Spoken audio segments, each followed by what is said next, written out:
అవునని కానీ కాదని కానీ చెప్పజాలేం. ఆయన పట్టుకొని పోతున్నప్పుడు మనం అడ్డగించలేం. అలాగనే ఇక్కడ రాయబడింది, ఆయన చేయి పట్టుకొని అయ్యా నువ్వేం చేయుచున్నావు అని ఆయన అడగ తెగించగలిగిన వాడు ఎవడు కూడా సమర్థుడు కాదు. ఎవడు కూడా సమర్థుడు కాదు. ఆయన సమర్థవంతమైన దేవుడు. మనము ఆయన అడగటానికి కూడా ఏమి లేని వారమాట. కాబట్టి ఇస్మాయిల్ గారి యొక్క మరణం ఒప్పుకోవాల్సిందే. రేపు మనము కొనిపోయిన మన మరణాన్ని మిగిలిన వారు ఒప్పుకోవాల్సిందే. మనం కూడా నమ్మకంగా దేవుని చెంతకు మన ఆత్మలను అప్పగించుకోవాల్సిందే. కాబట్టి ప్రియజన్ బిళ్ళారా, ఇక్కడ బైబిల్ చదువుతున్న వాస్తవం, మరణం అందరికీ అసమానమా సమానమా? అందరికీ సమానమైనటువంటిది.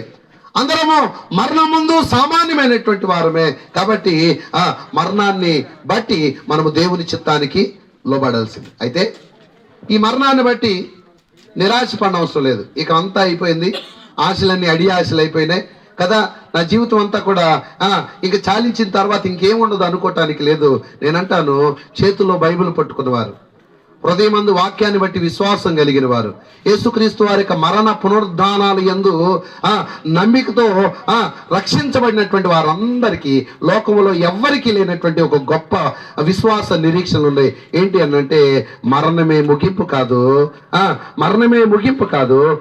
ప్రభు చిత్తానుసారంగా మనందరికీ పరలోక రాజ్యములో దాచబడినటువంటి జీవం ఉంది. హల్లెలూయా. ఆ జీవాన్ని మనందరి కొరకు ప్రసాదించడానికి మన మరణము ద్వారా, మన పాపముల ద్వారా మనం కొని తెచ్చుకున్నటువంటి మరణమైనటువంటి జీతాన్ని మనందరి పక్షంగా తాను వహించి మన మరణాన్ని తప్పించడానికి యేసుక్రీస్తు వారు కలువరి శిలువలో మరణించడానికి లోకంలోకి వచ్చాడట.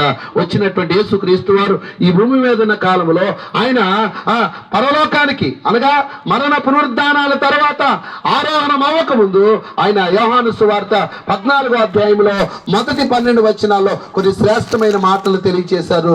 ఏంటి అనంటే, ఇక్కడ భూమి మీద బ్రతుకుతున్నటువంటి ప్రతి ఒక్కరికి ఆయన యందు విశ్వాసం ఉంచితే, తండ్రి అయిన దేవుణ్ణి ఆయన పంపినటువంటి యేసుక్రీస్తు వారిని నమ్మగలిగితే వారందరికీ నేనేం సిద్ధపరచ వెళుతున్నాను? స్థలము సిద్ధపరచ వెళుతున్నాను. నా తండ్రి ఉండేటువంటి స్థలము, నా తండ్రి ఉండేటువంటి ఆ ఇంటిలో అనేక నివాసములు ఉన్నాయి అనేటువంటి సత్యాన్ని భూమి మీద మనందరికీ ముందుగానే ప్రకటించాడంట.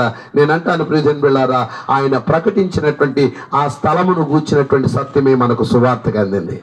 హల్లెలూయా.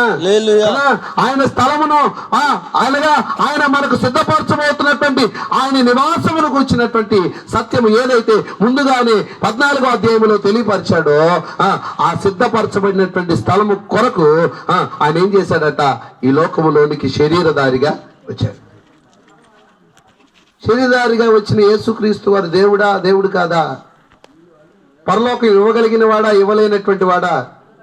మనల్ని పరలోకాన్ని తీసుకువెళ్ళలేడా అనే సందిగ్ధతతో కూడినటువంటి అనాలోచనతో ఇంకా తనములుకులు అవుతున్నారు చాలా మంది.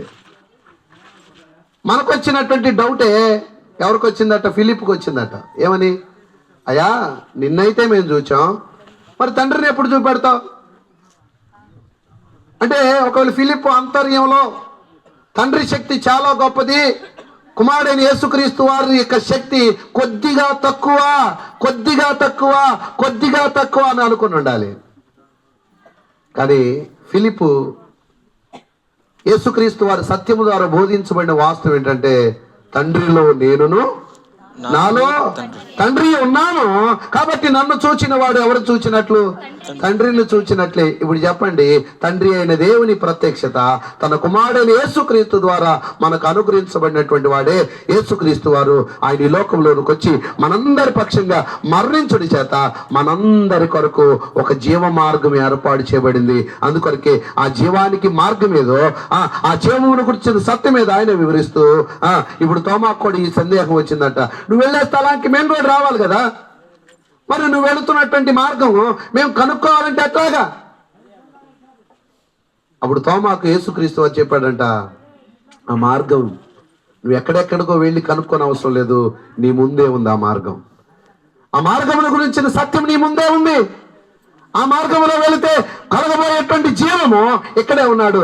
అంటే నేనంటాను, పంపబడినటువంటి యేసుక్రీస్తు వారిని నమ్మటమే పరలోకానికి మార్గం. హల్లెలూయా. హల్లెలూయా. కదా, పంపబడినటువంటి యేసుక్రీస్తు వారి యొక్క సత్యాన్ని తెలుసుకుంటే మనందరి కొరకు ఒక ద్వారము పరలోకములో తెరవబడుతా ఉంది.